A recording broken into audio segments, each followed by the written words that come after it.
This is the 21st season of Bass Talk Live.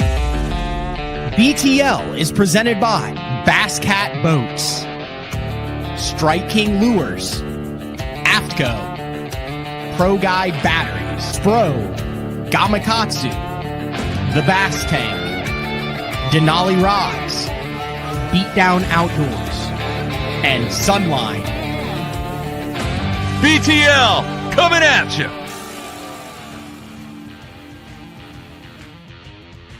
Good morning and welcome to another exciting edition of BTL Bass Talk Live, where we are going to talk about bass fishing. Back in studio for the first time in a week. I headed to last week. I was up in Minnesota for my buddy Adam Bartuzek's wedding. It was basically just a bunch of fishing guys that had to dress up and wear a tie, so it was awesome. We got to talk fishing. I got to talk fishing with a bunch of guys that I only get to see a couple times a year, like at the Dick Hiley St. Jude Bass Classic and that. He had some like musky guys. It was an eclectic mix because you had like the bass fishing guys, and then you had like sport fishing guys, like musky guys, and then you had the ice fishing guys. And there's like 250 people there. I like to just look around the room and be like, that's an ice fishing table, that's a bass fishing table, that's a musky table. So that was fun. But after that, I went to Wisconsin for the second year of the In Fisherman Master Angler Quest with Matt Steffen. He came here last year. We hit some adverse weather conditions. We were still able to knock out a master angler crappie, and we continued the panfish train. We ended up knocking out a master angler perch. Matt was an ounce short. I don't think he was too heartbroken about it. That means he gets to go back to the perch grounds to catch him, but I ended up catching a 14.5-inch, 1 pound, 13-ounce yellow perch. You can watch all of the action over on Matt Steffen's YouTube channel, and then we kind of matched it up with a BTL at night. So we did a full week of BTLs last week, just in the evening after we had driven all over Wisconsin. We did drive all over Wisconsin. We did walleye and muskie and smallmouth and yellow perch, a really cool fishery that he has up there. So something that I look forward to every fall. Just kind of reminds you of why you love fishing.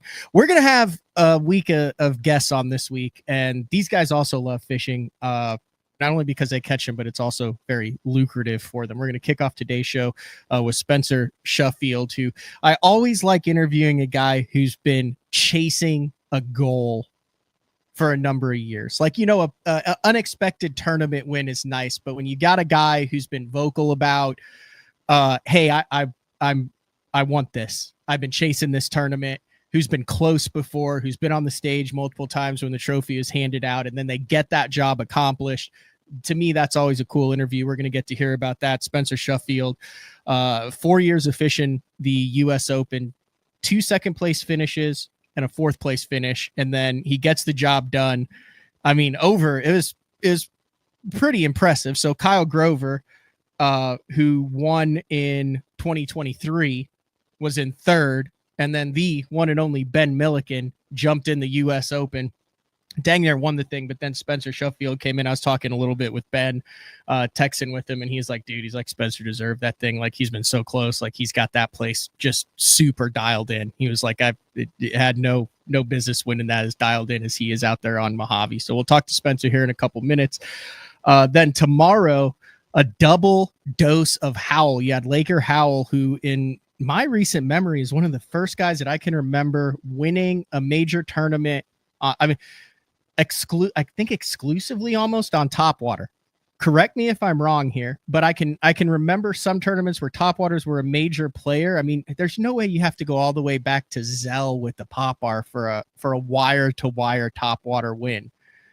But Laker Howell on after his EQ win a couple weeks ago, and then Randy went out in the Ultimate Angler $1 million Lake Gunnersville tournament this past week and finished 3rd for $70,000. So I said, why not get the Howells on for $150,000? We'll talk about how all that went down. We'll talk about some BFL stuff, all sorts of stuff in the second half of the show. But right now, let's bring in Spencer Shuffield, who I've said this. Billy Egan's been on the show. Spencer, when it comes to bang for the buck for investment entry fee versus output, nothing touches a candle to the US Open year in and year out. Like 160 grand, a new boat, 65K cash, but also the history, the mystique, the aura that kind of goes along with that US Open. Congratulations on adding your name to that trophy.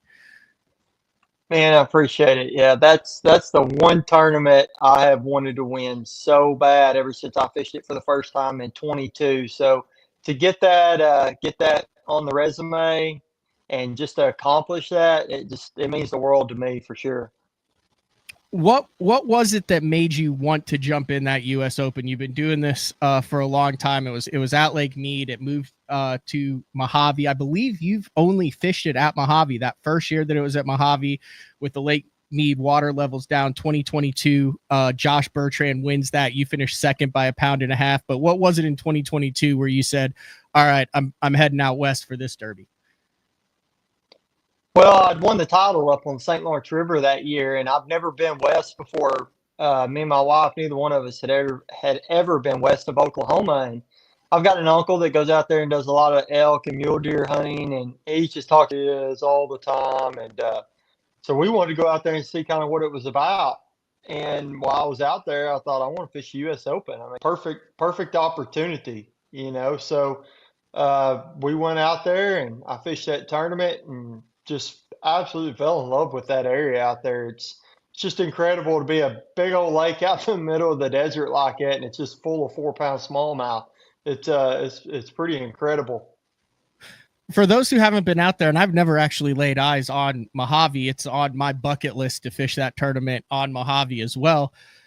How does that lake lay out? To me, like, you look at the pictures, you look at it on aerial, and you're like, man, there's like nowhere to hide out here. Like, it's pretty wide open and there are no secrets. So it seems really impressive to me that 4 consecutive years you've been in the hunt to win it when everyone pretty much knows how it's going to go down and where. Am I somewhat correct in that assessment?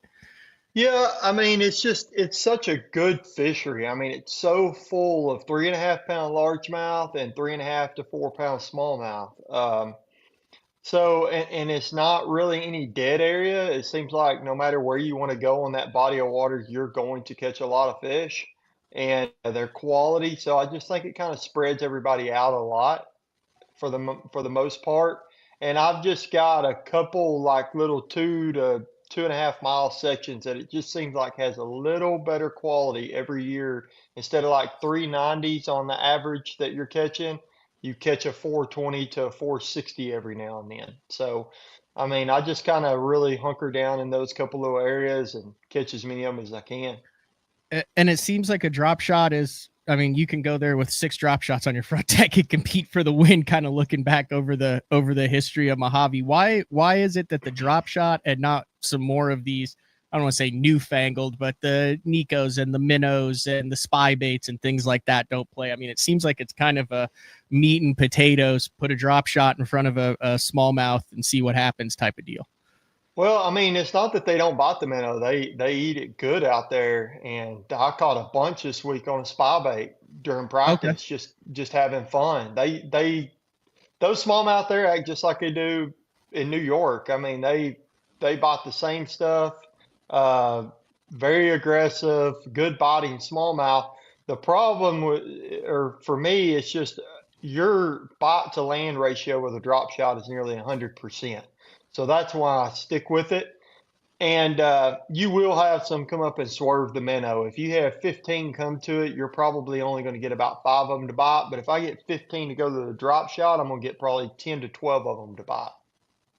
So that's just kind of why I stick with the drop shot. Interesting. I was looking, and I'm going to share a picture of it, but it's interesting, from like the first year where it's just like flat. Now we're starting to see some interesting things come into play. I mean, that was part of the arsenal. Mm-hmm. Arsenal out there. Talk about your kind of experience. I'm showing that G crack. How do you even say that, Spencer? Emo Kamushi. The Emo Kamushi. It's a chunky dice bait. Like, it's a dice bait basically. Yeah. But did you notice, like, I mean, is that something that you've thrown in previous years, or is this something where you just picked it up this year and they actually reacted differently to it than they did the stuff that they've seen for the last 4 years out there? No, I threw it last year. I had it Okay. last year, and it was the deal. I had a buddy, Evan Barnes. He's a real good friend of mine, lives here in Arkansas as well, and he was actually on the exact same stretch Brian Smith won it on. And he, I never mentioned a word to him about it. He didn't ask. I just told him I was catching him on a drop shot, and he told me, he's like, "Man, Brian is whacking them on my stretch." He's like, "They're going to my stuff, but I cannot get them to bite." And it was going into the last day of the tournament, and he hadn't caught. He had only averaged like 12 pounds a day. And I told him, I said, "Have you not tried the fuzzy?" And he had some of the DOS, which that was the OSP DOS they were using. And he said, Those. "No, I have, yeah, those." And he said, "No, I haven't tried it yet." And I said, "Well, you might ought to try it because I'm throwing the Emo Kamushi made by G-Crack." And he put it on, and that next day he caught almost 19 pounds on that exact same stretch with Brian that they'd been fishing all week, and he hadn't been able to get him to bite. And I look back at that, and I'm like, what would have happened last year had I told him day one? He might have caught a lot of those fish Brian ended up weighing in to win last year. But it wasn't meant to be. I mean, I don't necessarily regret it or Yeah. anything, but I just look back at it and see he was throwing flatworms and flat nosed minnows and things like that last year on that stretch, and those smallmouth wouldn't bite it. And Brian was catching them really good on the DOS, supposedly. Right. And Evan went to the DOS and he caught way more the last day than he did day one and two. But I threw the Emo Kamushi last year is what I threw, and I caught just piles of them. But it honestly, to me, it seemed like they bit it better this year than they did last year, and everybody had it.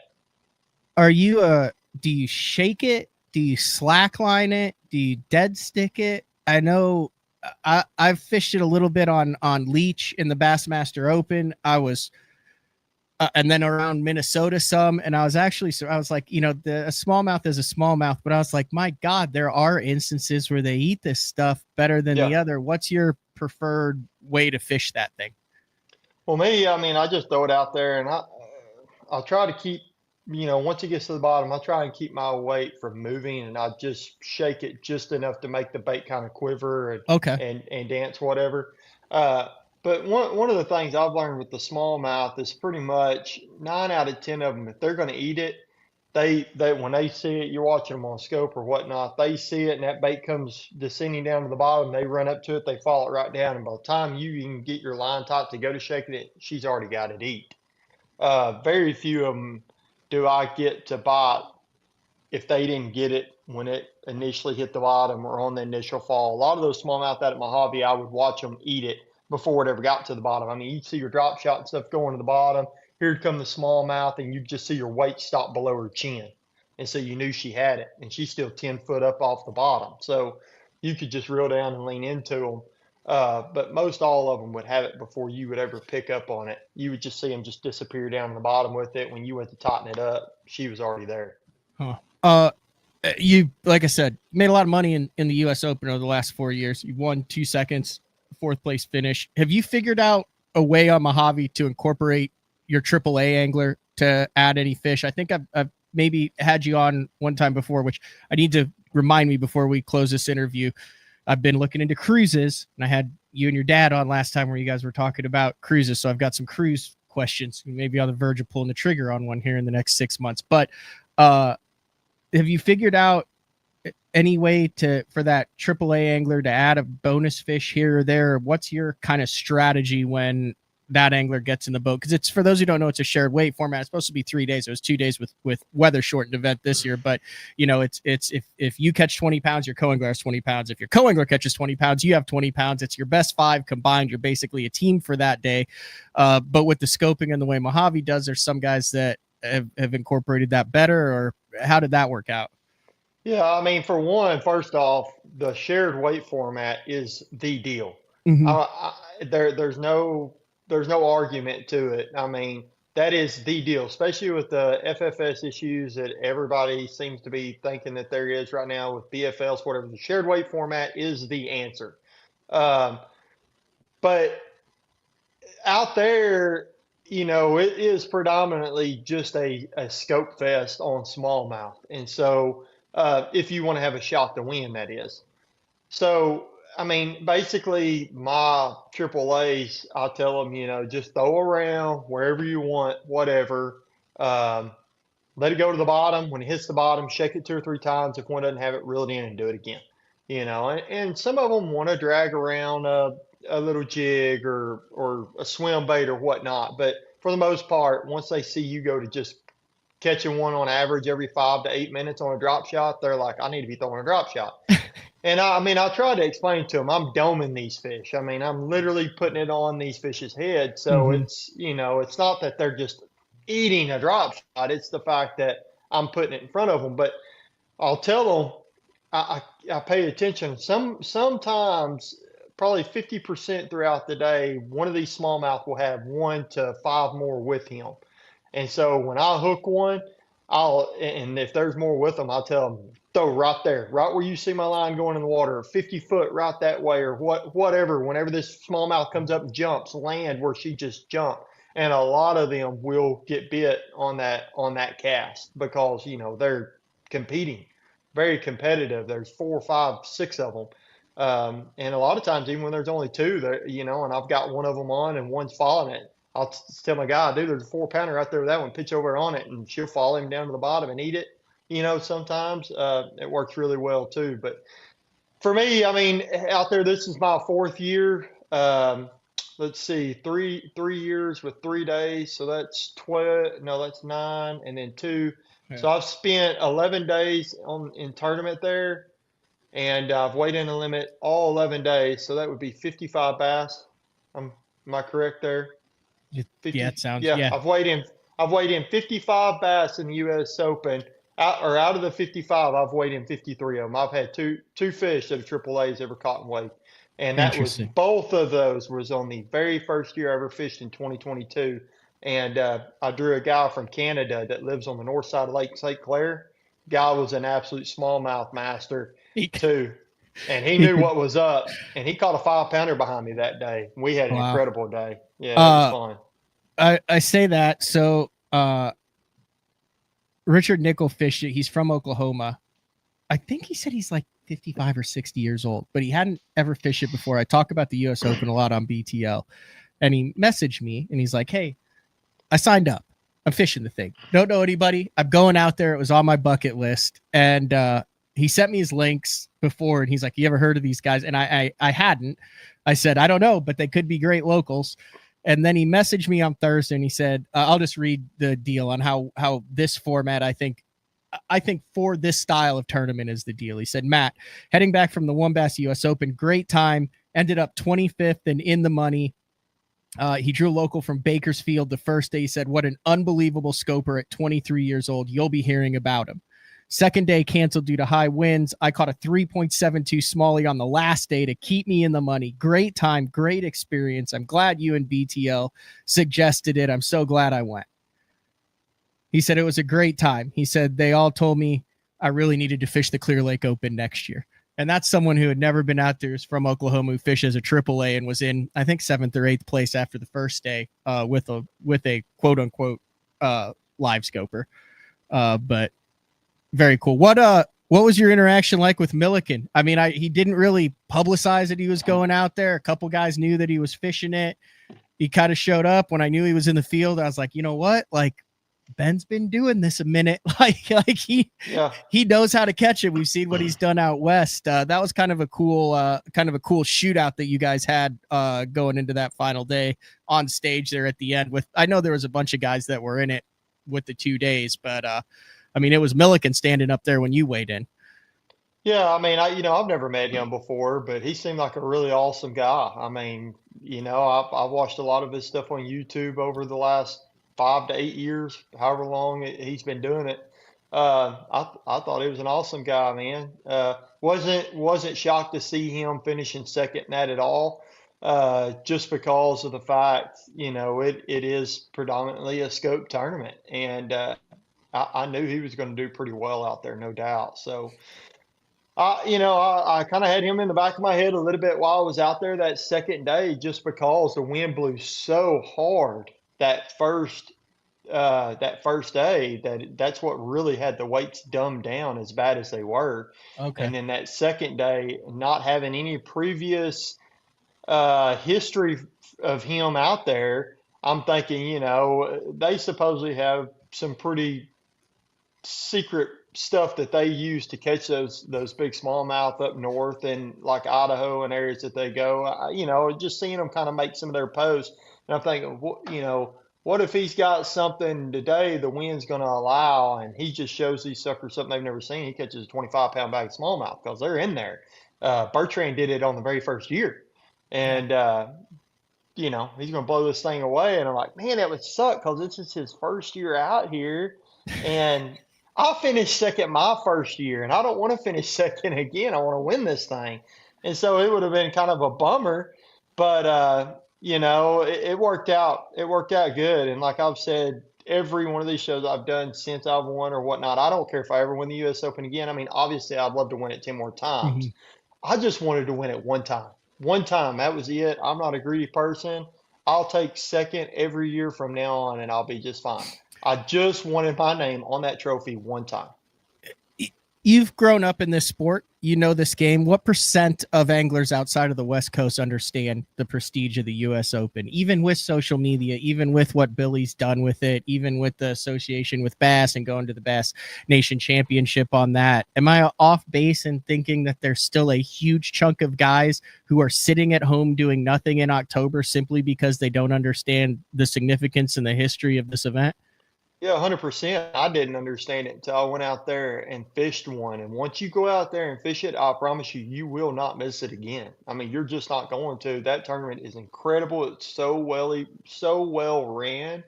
The hospitality, those guys out there are awesome.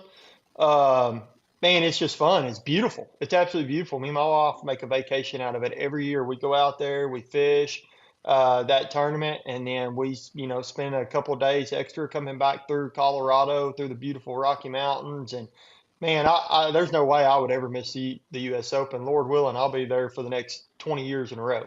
Yeah. You got a boat for sale now? I do.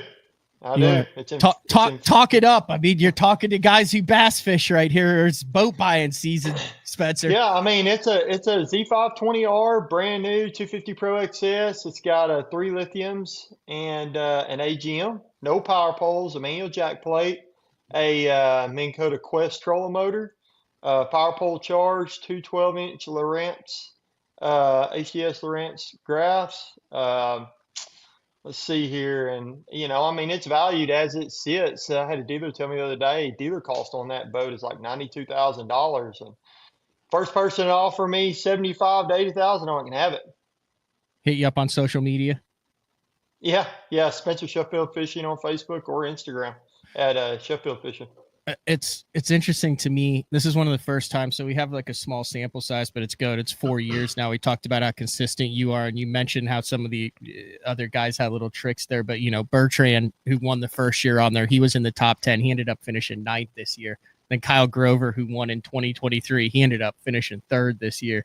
Then Bryant Smith, who won last year, he ended up finishing 5th this year. So there is definitely this isn't just go out and catch what's swimming around. Like there is definitely a group of guys who have that pond figured out. So yeah, I mean it's like I said, it's got a pile of fish in it, and I think guys just kind of figuring out what those sections that are. How many are best you for catching them. a day? Like is it a 6 to 10 fish, or could you actually go through a ton of fish? No, I mean, like the worst day I ever had there was the third year or the second year I went when Grover won. I was just second right behind him going, and I only caught 12 pounds that day. Wind blew horrendously, and man, that year was awful, awful. And I think I caught probably a dozen that day. An average day out there, you're going to catch 50 to 60 smallmouth. Holy cow! I didn't know that. No, you whack them. I mean, and I mean, people are going to laugh when I say it, but in my opinion, my hobby is as good, if not a little better than Lake Champlain. I mean, And I would imagine it doesn't get any. It gets pressure a couple weeks out of the year, basically. Yeah, I mean, I've spent a lot of time on Champlain and I've spent a lot of time on Mojave now. I've spent a lot more time on Champlain, and it's not like you see more fish on Champlain you do Mojave. I mean, they're swimming around out there everywhere on Mojave as well, and the quality on average is a little better. I mean, it just is. I mean, you look, weights, compare the winning weight from Champlain to Mojave, and it's pretty much dead on. I mean, it might take like 22 and a half to 23 more so to win on Champlain, but it's good, dude. I'm just telling you, Mojave's really incredible. One quote in the article that was written, you said this U.S. Open ranks as your greatest accomplishment, more than the title win. 100%, 100%. I'd give that title win up 3 times over for the U.S. Open win. 100%. Dude, you're amassing quite the resume. I mean, you have that title. Now you've got a U.S. Open. You're in the $1 Million Club, back-to-back top 15s on the BPT. Looking forward to 2026 and kind of a newly adjusted 50-man format. Yeah, I'm looking forward to it. I mean, I love fishing the Bass Pro Tour, man. It's an incredible trail to fish. It's a lot of fun. I love the schedule this year. I like how we do a couple, days on one lake and a couple, the last final days on another lake. I like that kind of thrown in throughout the schedule. Now that we got a 50-man field, we're going to get to fish a lot smaller bodies of water that typically you wouldn't see on a national tournament trail. That could be just incredible weights. That's going to be very exciting. So there's a lot of good things in the future, man. A lot of positives, and I'm looking forward to getting this 2026 season underway. Heck yeah, I'm gonna let you bounce. Oh, I did have one more question. You Yeah. weren't like really light lining those suckers, like 10-pound test, I think is what I read, right? Like it wasn't like a 6-pound spook them into biting. Like, I mean, 10-pound test is pretty Yeah, stout. no, yeah, I use 10-pound Yozuri T7 on my drop shots, and I use 12 on like a sniper jig or a heavier Ned if I'm using Ned or a swim bait or whatnot. Um, I haven't seen it to make a difference. The first 2 years I went out there, I was using six to eight, and every single day I would break off a big smallmouth or two right at the boat.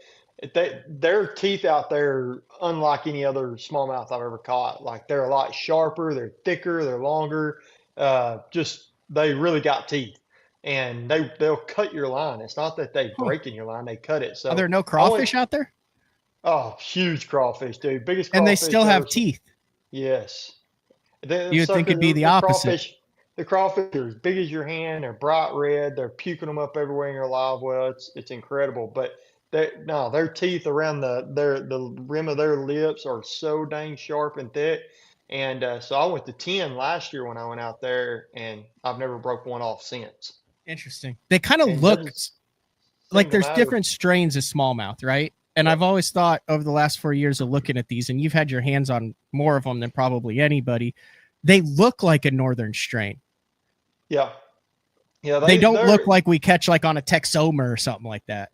no, they're and they fight like a northern smallmouth. Anywhere else I've been, outside the north catching smallmouth, I mean, yeah, smallmouth's gonna fight decent, but these they get at the boat and you try and get your hands on them and they go freaking crazy. They jumping, running. I mean, it's all you can do to just try and get one calm enough you can scoop her up. They're wild as can be, but we get to use nets in that tournament Mm-hmm. and you've got a partner netting for you, so it makes it really nice in the tournament. You're not sitting there trying to mess around with them on the side of the boat to get them lit because I'm telling you, they're a pain in the rear.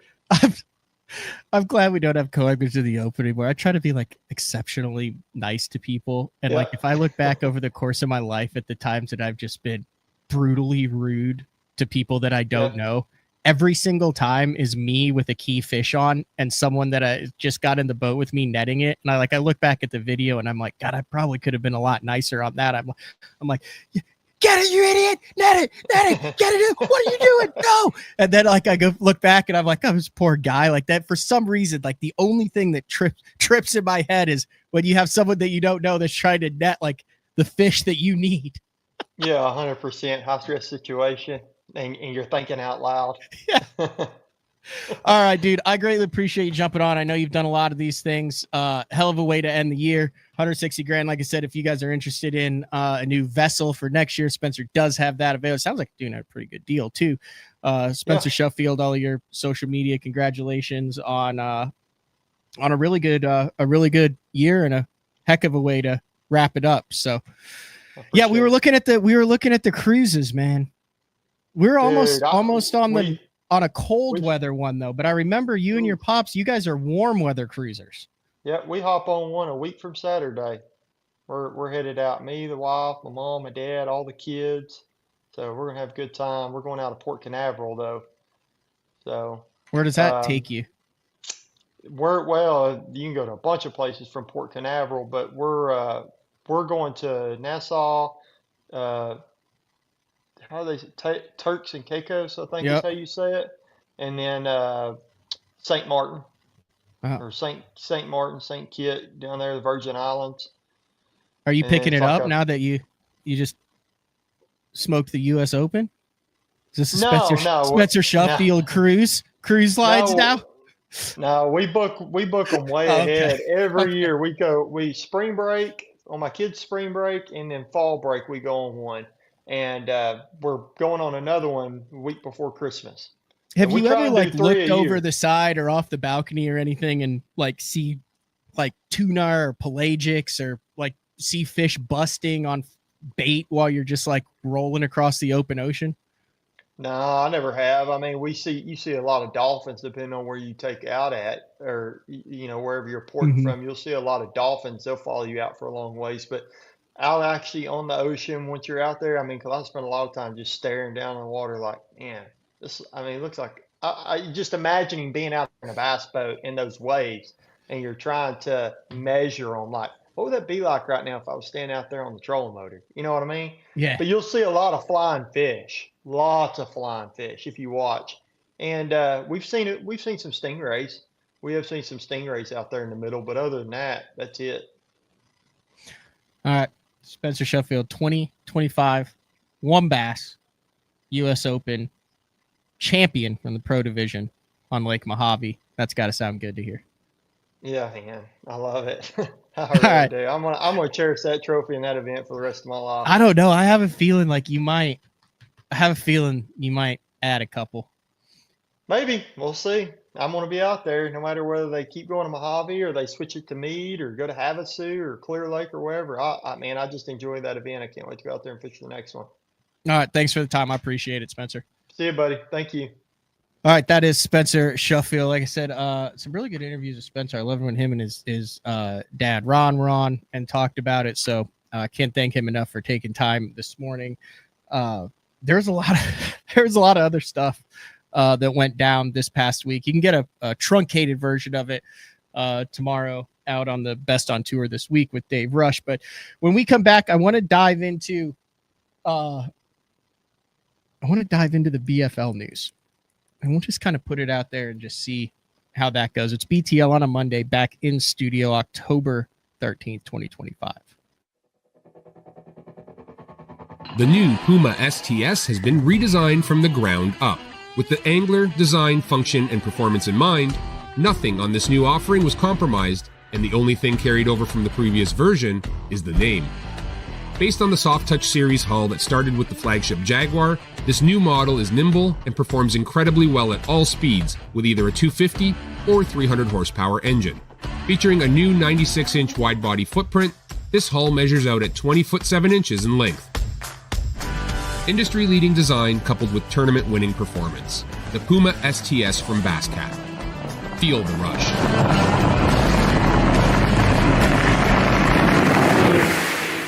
As a professional angler, there's only one thing that connects you to your paycheck. Probably the most crucial part to tournament bass fishing. I use Sunline because they have a line for every application. Shooter, FX2, All Might, super light line, big stuff, big sticks. Sunline has you covered. Sharp as can be. Super strong, super durable. Really good penetration. Thinner and stronger. Catch fish after fish.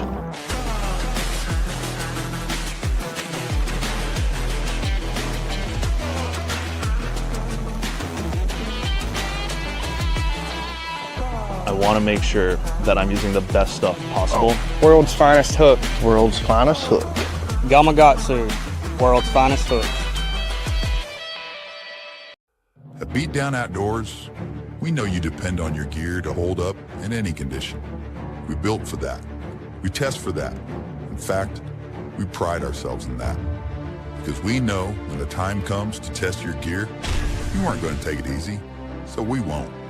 We build premium, made-in-the-USA products that you can rely on in the moments when your equipment should be the last thing on your mind.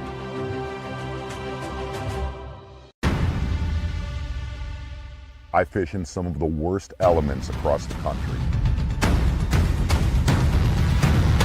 Spring, That's a giant, dude. summer, Oh my gosh. Hi. Look at that thing. winter, It's so cold. and fall. Got a big one. That's awesome. Being comfortable and staying dry is the only option. AFCO. Any fish, any water. When I'm in a tournament, conditions are constantly changing and every second matters. With the Deep Dive app, I can instantly pull up all the current lake conditions all in one spot. So no more looking at weird government websites. In just one quick glance, I have water clarity, water level, wave forecast. It's all right there in the Deep Dive app. Download the Deep Dive app and get all the tools you need to put together an awesome tournament.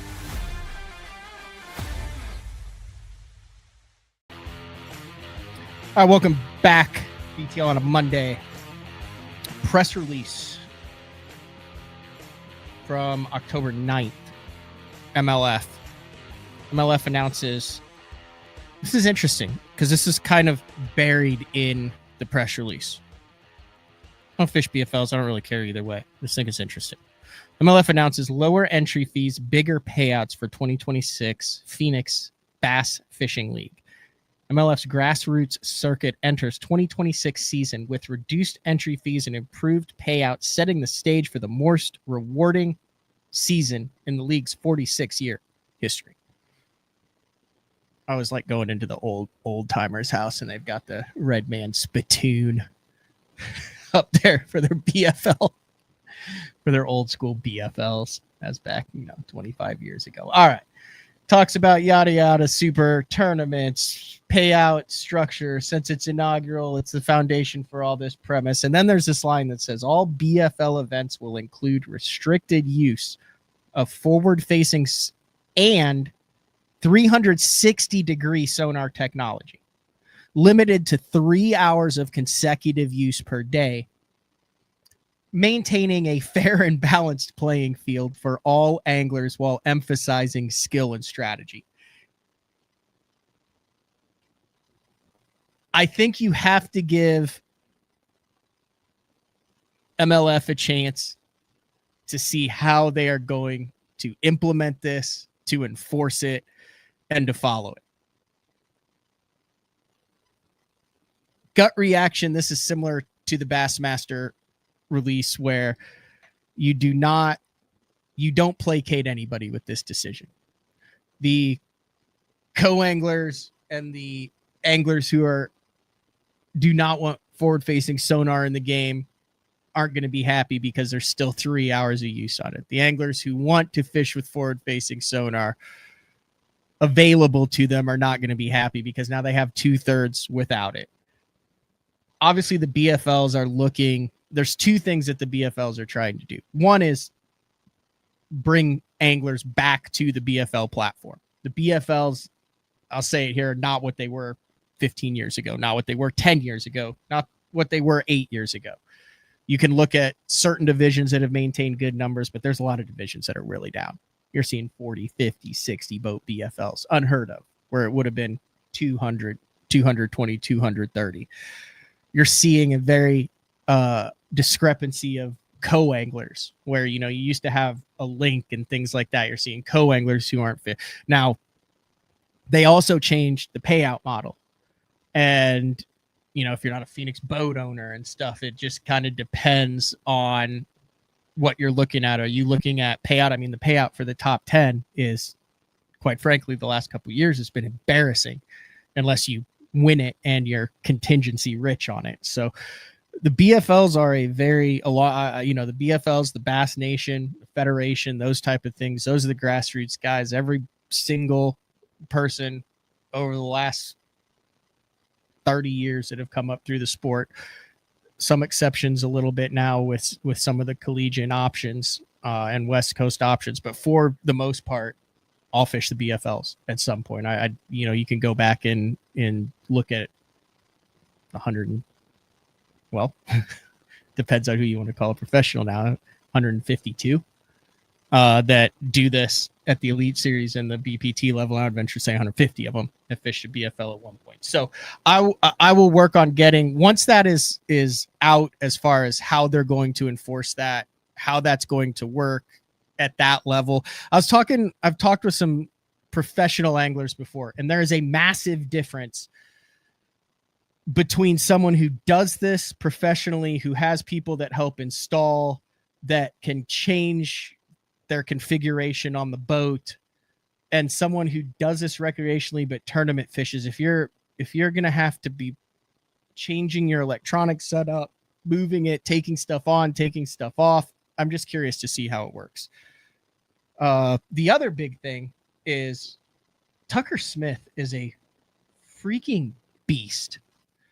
The Ultimate Angler, sponsored by the state of Alabama, went out of Goose Pond, was this tournament. It had some TTBC vibes to it, to where you had anglers from every single league and organization that you could become, part of the Ultimate Angler, and then you qualify for it. You had BPT guys, Elite Series guys. But the thing about this is the payout was ridiculous. It was 3 days on Guntersville this past weekend, which was also on top of the Gerald Swindle, like a Big Bass Bash, where Swindle was in the Ultimate Angler. The guys I talked to said there were a lot of boats on the water. There were about 800 boats in the Big Bass tournament, 200 boats in this. Guaranteed payout. First place, 500,000. Second place, 130. Third place, 80. And then it went 70, 50, 45, 40, 35, 30, 25. And it was a no forward facing sonar event. And it was kind of a who's who. A lot of locals that got into this, a lot of the younger anglers, and Tucker Smith, who in November of 2021 was one half of the Logan Parks was the other half of the winning duo that won Johnny Morris's U.S. Open, not to be confused with the One Bass U.S. Open. This was the Bass Pro Shops U.S. Open as a 20-year-old that won the $1 million. Now, they also got a truck and a boat and all sorts of sponsorship and stuff on that. But, I mean, that was the richest one at the time there. And this one was the second richest as far as money was concerned. So Tucker goes out and goes 71 pounds, 6 ounces over 3 days to win $500,000. Second tournament that he's won $500,000 in after winning the U.S. Open on Table Rock Lake. He's a 3-time high school national champion. He's won a collegiate national championship. This year he's won a Toyota Series. He won an Elite Series on Lake Fork with the second heaviest winning weight ever. He's like 24 years old, 23 years old. This year, just between the Ultimate Angler, the Elite Series, and the one Toyota that he won on Champlain, $705,000. Jigs, swim baits, minnows, with forward facing, without forward facing, northern fisheries, TVA fisheries, Ozark fisheries. He is unstoppable. And I'm going to say this because I fished in the Bassmaster Open on Lake Eufaula in March of 2023. And the news cycle moves incredibly fast when it comes to Tucker got DQ'd from that event. There was some allegations of hole sitting. There was that lawyer dude that was involved and all that. And at the time, there's a bit of a witch hunt for Tucker Smith. He was this phenom that was supposed to be the next big thing. He had the college success. He had the open success. He was jumping into the EQs. He was seen as, even though, now that we know that, he wasn't based, he was seen by the quote unquote haters as just a scope kid, very unassuming. He has this happen. He gets DQ'd. I mean, there was a witch hunt. It was a very make or break situation for a young angler who's not extremely vocal. Like, you're around him, the dude is so laid back, quiet confidence about him. He issued a statement of that. He said, when it happened, I was not really sure how to handle the situation in that moment. By not reporting the incident resulted in it removing my 7th place finish. I violated the sportsmanship requirement to report the incident. I was unaware. To be clear, he came out with this statement and then he was quiet. He didn't really do the podcast. He didn't do the shows. That was 2.5 years ago. And to see what Tucker has done, the moves that he's made, how he's evolved, I take my hats off to the guy. There is no doubt in my mind that he is one of the top 5 anglers right now that we will rely on moving forward for the next 20 years with this sport. Incredibly talented, unassuming, a really good interview, a really good kid, and a really good example of what Bass and MLF and Wade over at collegiate Bass, what all these guys kind of had as a vision of how you could mold, how you could grow anglers, how you could give them a platform to succeed at each level, to get their names out. Tucker has taken advantage of that. He has made the connections. He has met the people. He's excelled at every level, from the junior to the high school, to the collegiate, to the opens, to the elite series. And then you throw in the $500,000 with Logan in the US Open on Table Rock and the $500,000 in this ultimate angler here. Very reminiscent of the early couple days when Jordan Lee came up through, kind of one of the first guys there through Auburn. Tucker also same school there, but it's cool to watch a legend in the making, kind of perfecting his craft and doing it a number of different ways and shutting up the haters. I mean, there were a lot of guys that were quote scope guys in the top 10 of this that, they had no business even catching a fish because they don't know how to catch a fish without forward facing. And they took some damn checks. I mean, I see an Emil Wagner up there. I see a Hayden Marbit, obviously a Tucker Smith, a Jacob Wall. I mean, there were some guys. Carter Nutt was in the top 50. There were some guys that have taken some shots for how they fish that they prove that fishing is fishing. So interesting time in the sport.